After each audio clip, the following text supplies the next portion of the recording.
What's going on, y'all? Today I'm doing a little tutorial of a low fade. Throughout the video I'll just explain what I'm doing and let you know why I do things, and pretty much just show you my fading process. So starting with your trimmers, I did my first guideline, my bald line, and I'm pretty much just trying to keep it clean from the start. I right away take the bulk out just so I could keep everything clean and simple.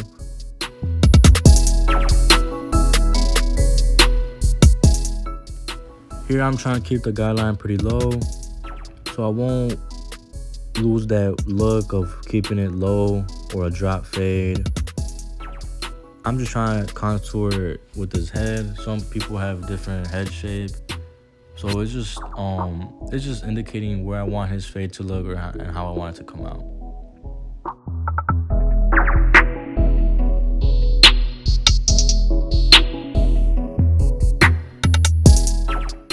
Coming in with my Andy's Masters cordless with lever open, I'm making my second guideline like an inch, maybe half an inch above the first one, and try to keep it simple.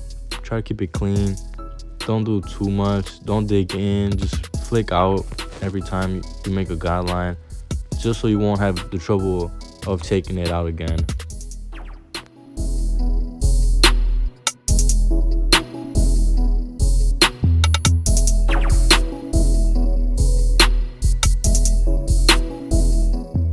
So for the blending process, what I'm doing is I'm opening up the lever all the way, and then I'll close it up and go down, and close it up and go down.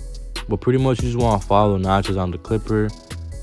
And right here, what I'm doing, I went all the way closed, so I put the lever all the way to the top and attack that line just so it could just be a little softer, and so when I open it up a little bit more, it'll start to blend in. I pretty much just try to follow the notches. It'll help you out a lot. That's why the Andy's Master is pretty much my favorite clipper to use. And if you're just starting, it'll really just help you out a lot.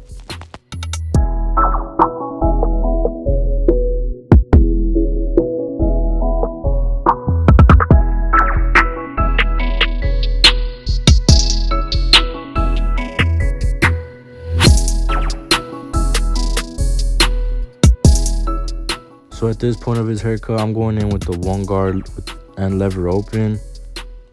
Same thing as our second guideline. We had the lever open and we just kept it all straight, following through using the same size and same movement, just flicking out so you won't dig in too much and cause any bald spots or overly cut.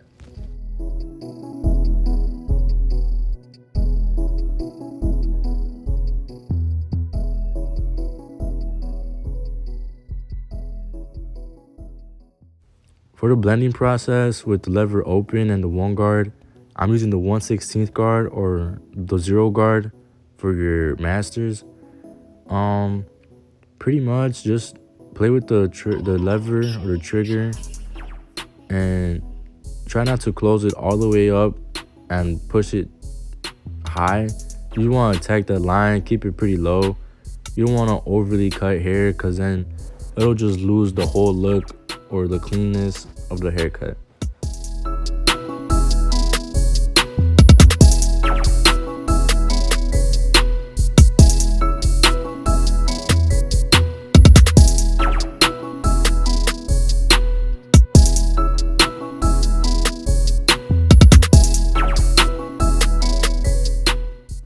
What'll define you from other barbers is the time you take to just really detail your own work.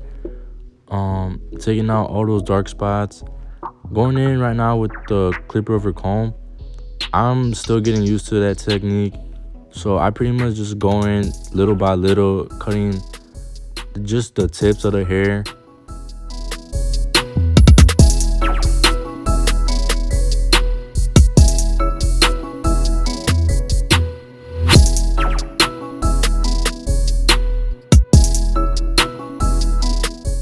I'll go in with my thinning shears just to thin out those dark spots or a line or dark spot that you don't want.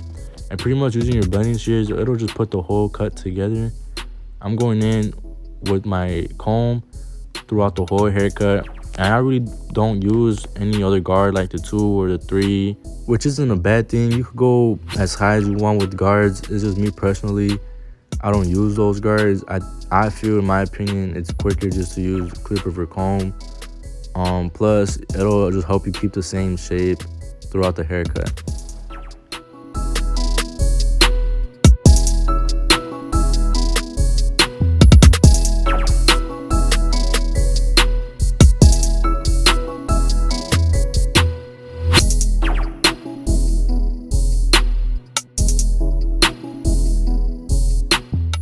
So my client here wanted a few graphics or 2 parts, closer to the back of his head, maybe kind of the side. I'm not sure what they're called, but for graphics, I don't have much to say. Just basically just keep a steady hand. Keeping everything clean is probably the best thing you could do.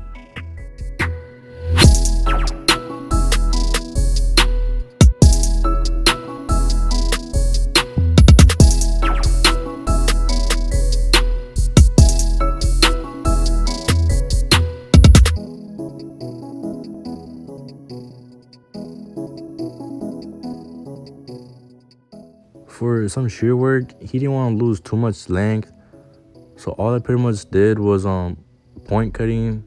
I just really added texture to his hair.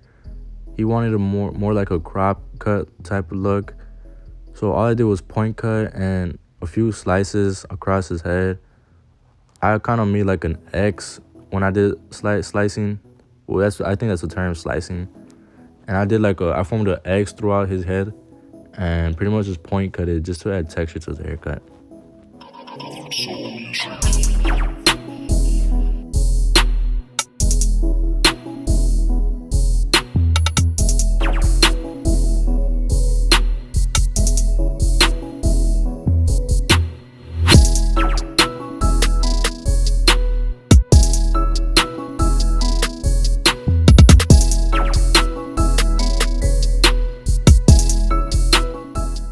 Jumping straight to his beard, basically you just want to do the same steps you did for his fade.